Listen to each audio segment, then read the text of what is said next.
Far and away, the best prize that life offers is the chance to work hard at work worth doing. Theodore Roosevelt. DC Tribe, Josh Thomas, super glad to have you here. Be sure to follow and subscribe to the Do Zone podcast on Apple or Spotify. This podcast is brought to you by Unbreakable Teams. We help entrepreneurs build the systems they need to crush their goals, the teams they need to execute those systems, and the accountability they need to make sure it all gets done. We are your fractional operations managers and strategic partners. If you're ready to take your business to the next level and you know you can't do it alone, go to unbreakableteams.com now to learn more. Today's guest, Stacey Lauren. Stacey is a serial entrepreneur with multiple titles, including CEO, founder, and podcaster. She gained a strong work ethic and resilience skills from selling books door to door in college and went on to co-found a successful staffing agency. Stacey now hosts the Do the Thing podcast, the sister podcast of the Do Zone, might I say, where she interviews high-achieving individuals and shares their inspiring stories to motivate listeners to achieve their goals. Stacey, welcome to the Do Zone. Say what's up to the tribe and tell us something you believe is the key to getting stuff done that most people wouldn't think of. Hey, thank you so much for having me on. I really appreciate it. This is so fun. I think the biggest thing that can really help you guys in achieving your dreams is to not overcomplicate your dream. And so if you have a goal and you don't know exactly what that goal is, you can have a rough draft goal and then you can take steps to reach that goal. So you don't have to know, sometimes you don't have to know every single step that you're getting there. And if I can give you an example, I mean, I'm writing my book right now, Do the Thing. And that was how all my stuff has started with this book. And I was like, I really want to do a book. And then through that, I decided to start my podcast, Do the Thing. And so the book's still not done, but now my podcast is the thing, and then through the podcast is how now all my things are coming through with different challenges. And we'll probably get into some of that stuff during the interview, but it's just having that idea of what you want to do sometimes. And you don't need to know exactly what the plan is to get there. I love the idea of a rough draft goal. Why has nobody ever presented that to me before? Because the school system does a lot of things to mess us up. But one thing that it got right was the idea of a rough draft. You're going to turn in your paper, but before you turn in your paper, write a rough draft. And that's just kind of your basic idea of what you want to do.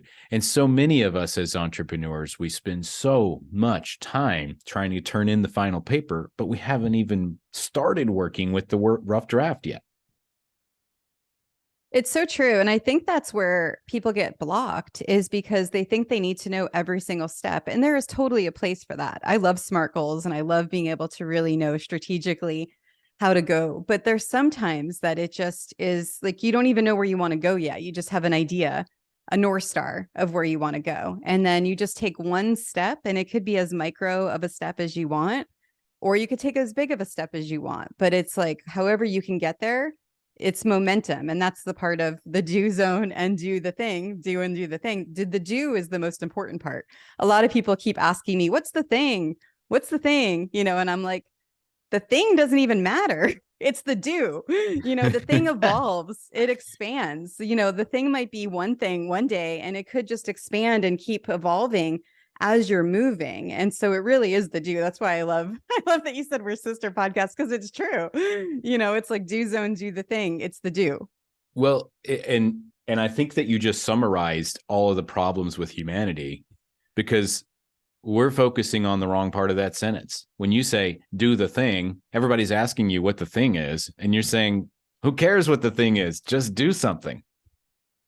Do something. Yeah, exactly. And that's why the thing is funny, because thing is just a weird word anyway, so it totally evolves. And just to give you. Let me go one layer deeper on that, because if you had called it do something, then nobody would question that. They're like, okay, I guess I better do something. I wonder what I should do. I don't know. I'll figure it out. I'll do something. But you said do the thing. Well, what's the thing? Now that creates mystery. I'm like, what is the thing? It depends. But it actually doesn't even matter what the thing is. Just go do it. But I don't know what I'm doing. Don't care. Just go. Yeah, totally. And this actually will give you an example. So I'm running challenges right now in my community. I do have a huge like network in terms of business because I owned a business for 20 years, right? But for some reason, since I became newly single after being married 20 years, that's been the people that I've been connecting with right now. And while I'm in a relationship, I still consider myself single because it's different freedom that you have when you're married, if that makes sense. But anyway, so I created this community of people and I'm doing personal growth experiences with them inside this community. And I'm getting them out of their comfort zone. So like we did a challenge, which was a dating dare challenge. And going through it, people realized it wasn't even about the dating. It was about the personal growth. Right. And so then they did a find your voice challenge and they just finished that. And they're learning how to discover their inner voice and get out of their head. And now I'm getting to where I'm going with productivity and being able to actually do something. I'm doing a start a book challenge, and that's starting March 6th. And then there's going to be a start a podcast challenge starting in April. And these people are going on like this journey, but it's all about the starting, right? And I'm getting them to fall in love with the process. Because if I said write a book or if I said publish a book, I wouldn't be getting the people that I'm getting to start because they would be paralyzed by like having to publish a book. But I'm just saying fall in love with the do of the starting and then work through that journey of the experience. And I think there's really something powerful in there that I've been exploring a lot. That's why I like these challenges, because I'm getting to see, what really holds people back and then how to get them to go and do. Sorry, I keep mentioning do because we both have the do sound. You got to stick with it. Just keep hammering it on home. And we're subconsciously controlling your mind into listening to our podcasts over and over and over again. So what I got from that was start is bigger than finish in some situations. Now, obviously, hey, finish what you started. There's a debate that we can have about that. But starting is the fundamental part of finishing, because if you don't start, you can't finish. If you do start, you have the option on whether or not you finish, but you have no option of finishing if you don't start. And I wonder if we have too much emphasis on finishing, and that creates anxiety for somebody to avoid starting something. I'm not sure if I can finish it. And I'll give you a wonderful example. Love my mom to death. She's a wonderful woman. But she really messed me up as a child. And she messed me up because she said, "You better clean your plate.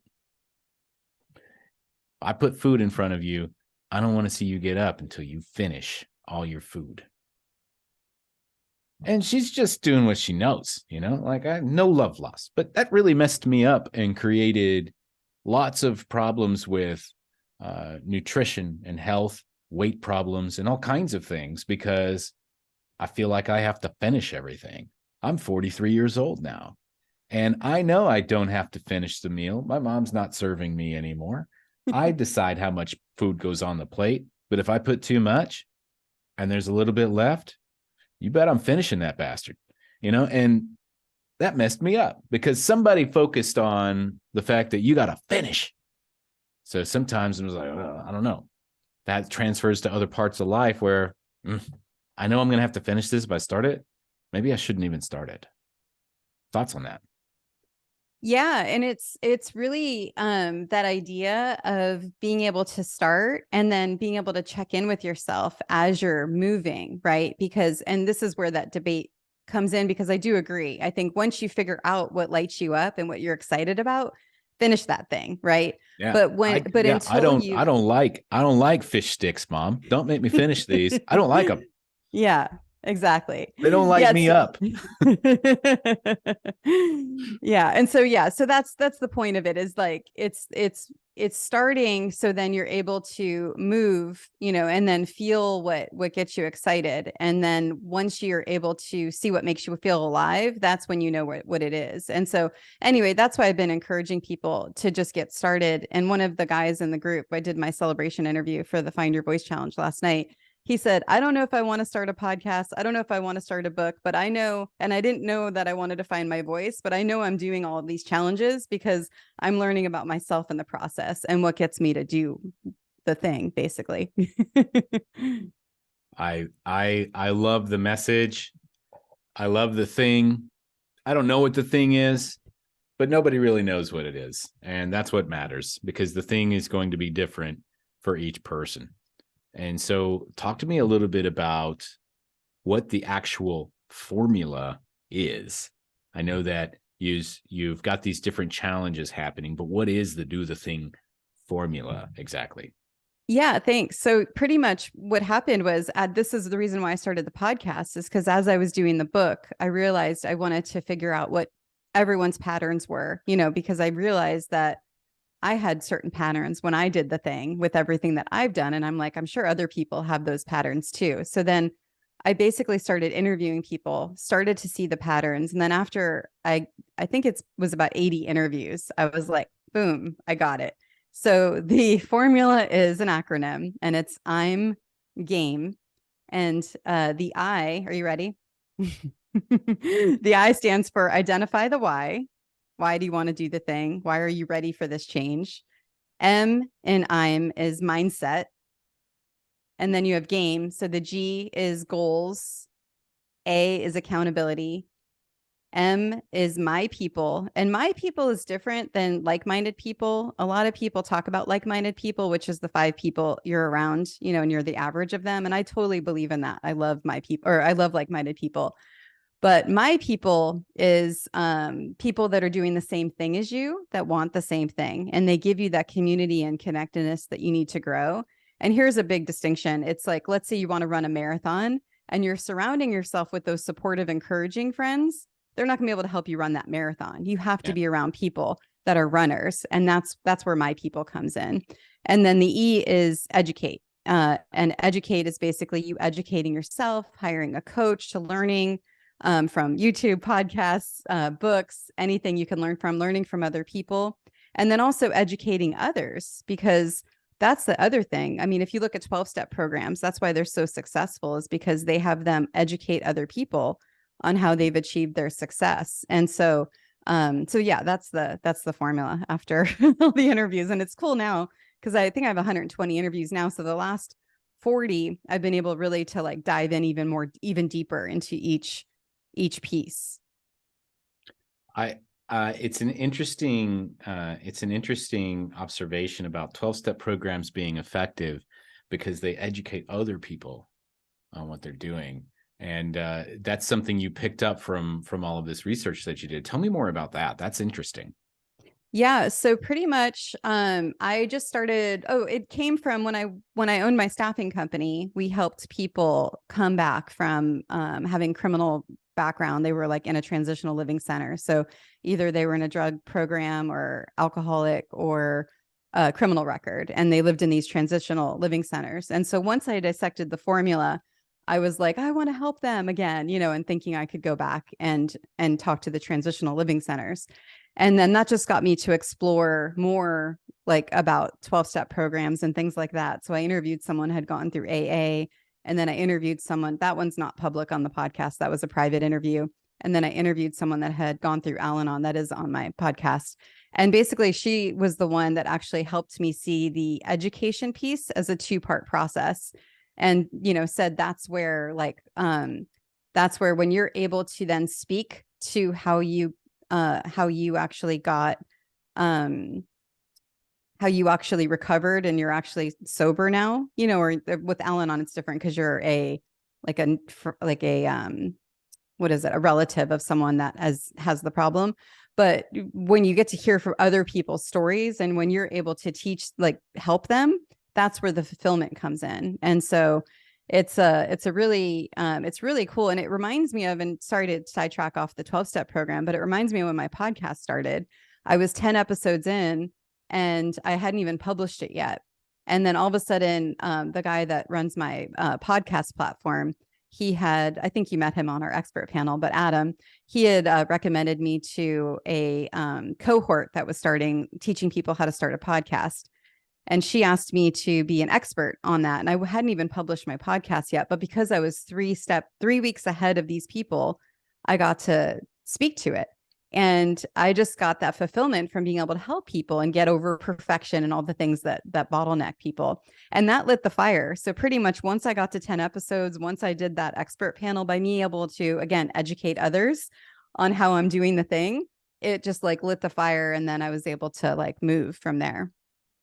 It's fascinating, and it's almost the step that's missing. I actually, believe it or not, I have a degree in education. And that's where I started. I was a music teacher. I taught high school band, and one of the most fulfilling things for me was to uncover the challenge of learning a new craft, learning an instrument, learning how to read music, learning how to be rhythmically solid, and those sorts of things. It was always a challenge for me because I was fortunate to have just kind of picked it up, and I meet all of these people who couldn't pick it up. All right, how can I explain this in a way that is meeting you where you are, that allows you to enjoy this on the level that I enjoy it? And it was a constant challenge of being able to break it down. Like, I was a drummer, and so being able to play a rhythm on a drum requires 15 different points of coordination, but you probably are only comfortable with one of them right now. And so how do I start there and build on that until you can do the thing that you need to do? And being able to break it down on that level and teach somebody else how to do it ultimately made me a better musician, because it forced me to look at it in a way that I had never thought about it before.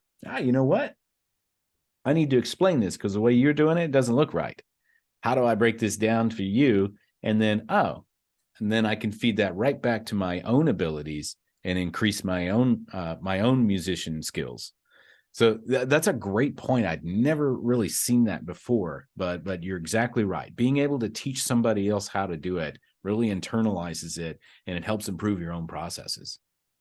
Totally. And then you're making me think of, even like, I joined a Toastmasters group in the last couple months, and they actually do that where they give you roles. So now we're leading back to accountability, right? They give you like a role, and also the 12-step programs do this too, where like you might be the timer or you might be a speaker. And so you're held accountable to be there for the role, but then you're also teaching it when you're doing it. And so it's reinforcing whatever that is, and you're getting to learn it more. So it's pretty.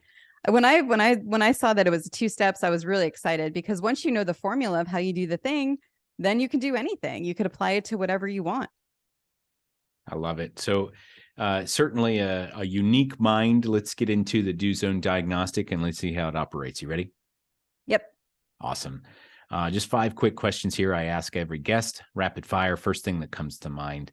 Number 1, what's one thing you do, Stacey, that keeps you focused on your goals? I mean, you're not going to love this answer, but I just exercising every day. That's what I need. It's like I need to do that. And that helps me because I'm able to think. That's when my brain opens and I'm able to think and get space from a goal. Excellent. And how do you get back on track whenever you lose that focus? I like to make a list. I love lists.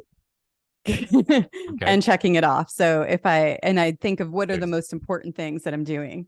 There's a catharsis in that check. I finished it. Exactly. Yeah. And who's your support group and how do they keep you accountable? I have a mastermind I've been in for 4 years, and they're amazing.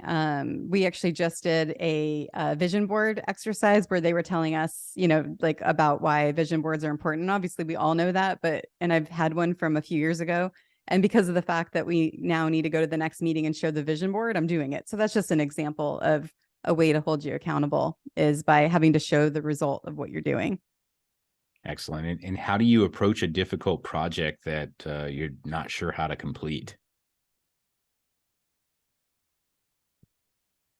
I'm my very voice activated. So I like talking on my phone on the voice recording and I talk through it. Maybe it comes with the podcast, and then the clarity comes as I'm talking. And then I like to go take a walk while I'm doing it. So I'm in movement. So usually that actually really helps me um, get something solved when I'm walking and then I'm talking in the phone. And then I can listen back and then really make a plan.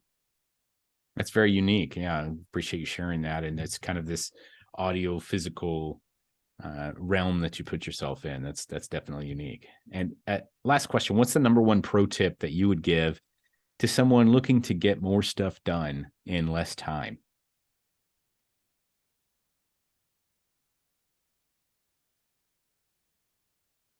Energy. I think your energy is the most important. So you see where you're sucking your energy, your emotional energy, and be able to figure that out. And once you figure that out, your game has changed forever. Love it. And so, you've been peppering in some of the different challenges that you've been doing right now.